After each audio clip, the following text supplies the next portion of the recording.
2005 চনৰ 20 নৱেম্বৰত উজনি অসমত ভূমিষ্ঠ হৈছিল অসমৰ এটি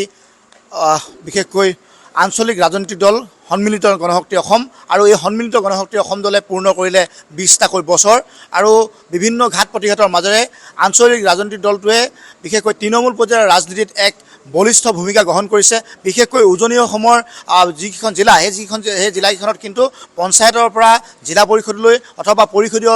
নিৰ্বাচনত তেওঁলোকে যথেষ্ট এক সবল ভূমিকা পালন কৰি আহিছে আৰু দুবাৰকৈ মিচিং স্বায়ত্তশাসিত পৰিষদ দখল কৰিছে সন্মিলিত গণশক্তি অসম দলে। আৰু আজি যিহেতু 20 নৱেম্বৰ এই দিনটোতে সমগ্ৰ উজনি অসমৰ যিসমূহ তেওঁলোকৰ আচলতে পঞ্চায়ত আছে পঞ্চায়তসমূহৰ তেওঁলোকে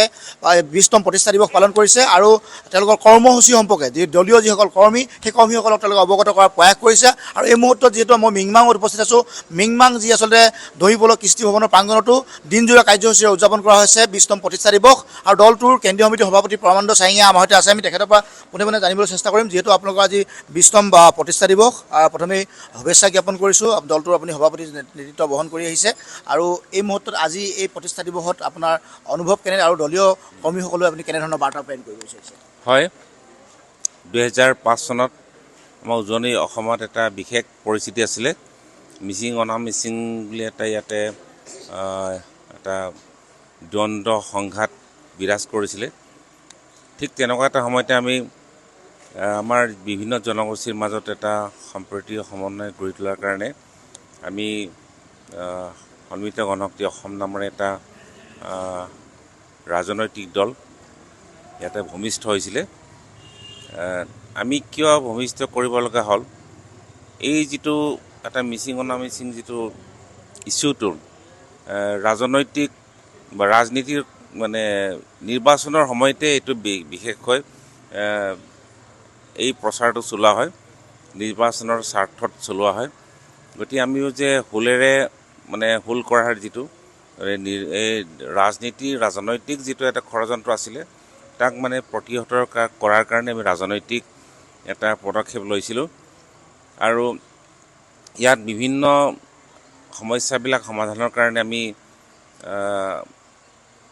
জনগণক সংগঠিত কৰাৰ ক্ষেত্ৰতো আমি ভূমিকা লৈছিলোঁ। আৰু 2005 চনত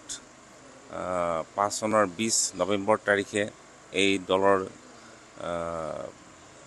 প্ৰতিষ্ঠা হৈছিলে। আজি প্ৰায় 20 বছৰ অতিক্ৰম কৰিছে। এতিয়া আমি প্ৰথমতে কেৱল লখিমপুৰ, ধেমাজি আৰু মাজুলী অঞ্চলতে আমি এই পাৰ্টিৰ আমি প্ৰসাৰৰ আমি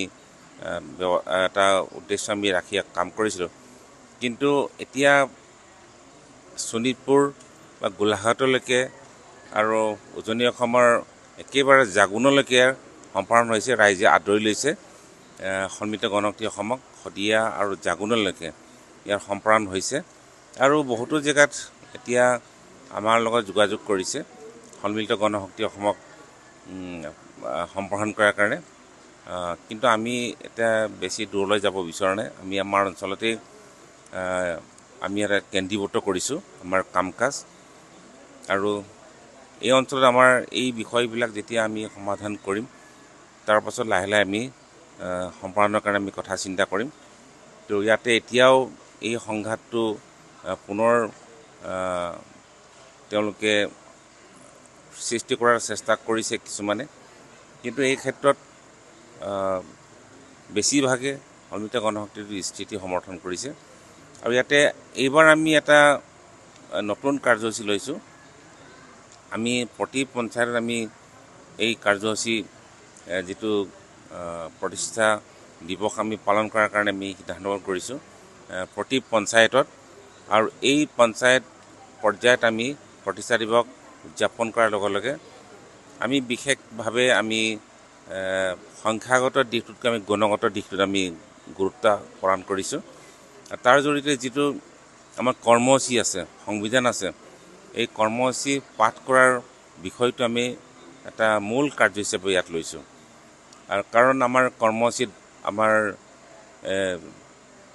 স্বাধীন অসমেই হওক, স্বায়ত্ত শাসনেই হওক, বিভিন্ন জনগোষ্ঠীৰ বা নিবনুৱা সমস্যাই হওক, বানপানীৰ সমস্যা, কৃষি সমস্যাই হওক, নাৰী সমস্যাই হওক বা বিভিন্ন ধৰণৰ দক্ষতা বিকাশৰ প্ৰশ্নই হওক, বা শ্ৰমিকসকলৰ প্ৰশ্নই হওক বা আমাৰ অঞ্চলত যাতায়াতৰ সমস্যা হওক বিভিন্ন বিষয় আমি ইয়াত সামৰি লৈছোঁ আৰু সেইবিলাক সমস্যা সমাধান কৰাৰ কাৰণে আমি কি ধৰণে আমি যিবিলাক সংহতি ব্যৱস্থা যেনে পঞ্চায়ত ব্যৱস্থা যেনে মিচিং স্বায়ত্তশাসিত পৰিষদ আছে যেনে জিলা পৰিষদ ব্যৱস্থা আছে বা আমাৰ ৰাজ্য চৰকাৰ আছে বা কেন্দ্ৰীয় চৰকাৰ আছে এই যিবিলাক সংহতি ব্যৱস্থাৰ জৰিয়তে আমাৰ সমস্যা আমি কি ধৰণে সমাধান কৰিম এই বিষয়টো আমি কি ধৰণে সমাধান কৰিব পাৰিছোঁ বা ব্যৱস্থা গ্ৰহণ কৰিছোঁ বা ক'ত আমি বিফল হৈছোঁ এই বিফল হোৱা ক্ষেত্ৰত আমি কি ধৰণে সফল হোৱাৰ কাৰণে আগবাঢ়ি যাম এই ক্ষেত্ৰত বিশেষভাৱে আলোচনা কৰা হ'ব যিবিলাক ইতিমধ্যে আমাৰ কৰ্মসূচীত সন্নিৱিষ্ট কৰা হৈছে এই বিষয়বিলাক আমি পৰ্যালোচনা কৰিম আৰু পৰ্যালোচনা কৰাৰ বাবে আমি কি ধৰণে সফল হৈছোঁ কি ধৰণে বিফল হৈছোঁ এইবিলাক পৰ্যালোচনা কৰা হ'ব আৰু আমি এটা কথা আমি দেখিছোঁ কেন্দ্ৰীয় আমি আগতে আমি যিবিলাক অলপ মানে এটা উৎসৱ পৰ্যায়ত আমি পালন কৰিছোঁ তাত দেখা যায় যে তৃণমূল পৰ্যায়ৰ আমাৰ কৰ্মীসকলে তাত অংশগ্ৰহণ নকৰে সেইকাৰণে আমি তৃণমূল পৰ্যায়ৰ যেনে বুথ লেভেলৰ বা আমাৰ যি ৱাৰ্ড লেভেল বা গাঁও ৰাইজৰ আমাৰ কৰ্মকৰ্তাসকলে যাতে অংশগ্ৰহণ কৰিব পাৰে সেইকাৰণে পঞ্চায়ত লেভেল কৰিছোঁ তেওঁলোকে জনা উচিত আমাৰ কৰ্মসূচী সম্পৰ্কে জনা উচিত বা কেন্দ্ৰীয় কমিটিৰ বহুতো এনে কেন্দ্ৰীয় নেতা হৈছে তেওঁলোকে তৃণমূল পৰ্যায়লৈ নাযায় গতিকে আমি তেওঁলোকক আমি দায়িত্ব দিছোঁ তেওঁলোকে যাবই লাগিব তেওঁলোকে কৰ্মসূচী সম্পৰ্কে তেওঁলোকে বক্তব্য ৰাখিবই লাগিব তৃণমূল পৰ্যায়ৰ নেতাকৰ্মীক বুজাবই লাগিব আৰু সেইকাৰণে তেওঁলোকে অধ্যয়ন কৰিবলৈ বাধ্য হৈছে এই ক্ষেত্ৰত গতিকে সেইটো আমি যাতে তৃণমূল পৰ্যায়ৰ পৰা কেন্দ্ৰীয় পৰ্যায়লৈকে গোটেই কৰ্মসূচীটোৰ লগত জড়িত হ'ব পাৰে সেইকাৰণে আমি এই ব্যৱস্থা গ্ৰহণ কৰিছোঁ হয় হয় ইয়াতে কেৱল পৰিষদীয় নহয় বিধানসভা নিৰ্বাচনো আহিছে বিধানসভাতো আমি প্ৰায় উজনি অসমৰ 21টা সমষ্টিত আমাৰ এই কি বোলে গণভিত্তি আছে গতিকে প্ৰায় আমি 21টা সমষ্টিতে আমি এটা গুৰুত্বপূৰ্ণ ভূমিকা গ্ৰহণ কৰি আহিছোঁ আমাৰ সমৰ্থনত ইয়াতে NDAৰ লগত আমি আছোঁ আৰু NDAৰ প্ৰাৰ্থী সদায় আমাৰ সমৰ্থনত ইয়াতে বিজয়ী হৈছে আৰু এইবাৰো আমি এই ক্ষেত্ৰত তেনেধৰণৰ ভূমিকা আমি গ্ৰহণ কৰিম তাৰ পাছতে পৰিষদৰ যিটো নিৰ্বাচন আহি আছে আৰু আমি এইবাৰ পৰিষদৰ পুনৰ আমি দখল কৰাৰ কাৰণে আমি ইতিমধ্যে সিদ্ধান্ত কৰিছোঁ এই ক্ষেত্ৰত আমি নিজাববীয়াকৈ খেলিম হয় নিজাববীয়াকৈ খেলিম আৰু এই ক্ষেত্ৰত আমি সম্পূৰ্ণ আমি যিটো 40টা সমষ্টি আছে 40টা সমষ্টিতে আমি প্ৰাৰ্থী দিম আৰু 40টা সমষ্টি আমাৰ নিজৰ হাতত ৰাখিবলৈ আমি চেষ্টা কৰিম বিধানসভাত আপোনালোকে যিটো 21খন আসনৰ আপোনালোকৰ সমৰ্থন আছে বিধানসভাত আপোনালোকে এবাৰ সন্মিলিত গণশক্তি অসমলৈ বা প্ৰাৰ্থিত্ব আপোনালোকে বিধানসভা কোনোবা সমষ্টি আপোনালোকে বিচাৰিব নেকি বিচাৰিব পাৰোঁ আমাৰ সিদ্ধান্ত তেনেধৰণৰ আমি আলোচনা কৰিবলৈ সিদ্ধান্ত গ্ৰহণ কৰিছোঁ আৰু এই ক্ষেত্ৰত কি ব্যৱস্থা গ্ৰহণ কৰোঁ এইটো আমি কিছু ৰ'ব লাগিব হয় হয় এই আছিল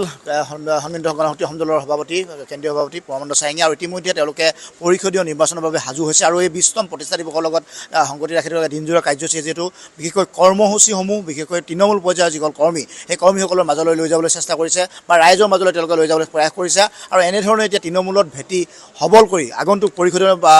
মিচিং স্বায়ত্তশাসিত পৰিষদৰ 40টা সমষ্টিত তেওঁলোকে প্ৰাৰ্থিত্ব আগবাব সমান্তৰালভাৱে বিধানসভা 2026 বিধানসভা নিৰ্বাচনতো 21টা সমষ্টিৰ ভিতৰত আচলতে তেওঁলোকে কোনকেইটা সমষ্টিত তেওঁলোকে প্ৰাৰ্থিত্ব বিচাৰিব সেই কথাও ইতিমধ্যে দলীয় সিদ্ধান্ত গ্ৰহণ কৰিছে আপুনি বিচৰা বাতৰি পাব কেৱল নিউজ 18 এপত নিউজ 18 এপ ডাউনলোড কৰিবলৈ স্কেন কৰক এই QR কোড গুগল প্লে ষ্টৰতো পাব এই নিউজ 18 এপ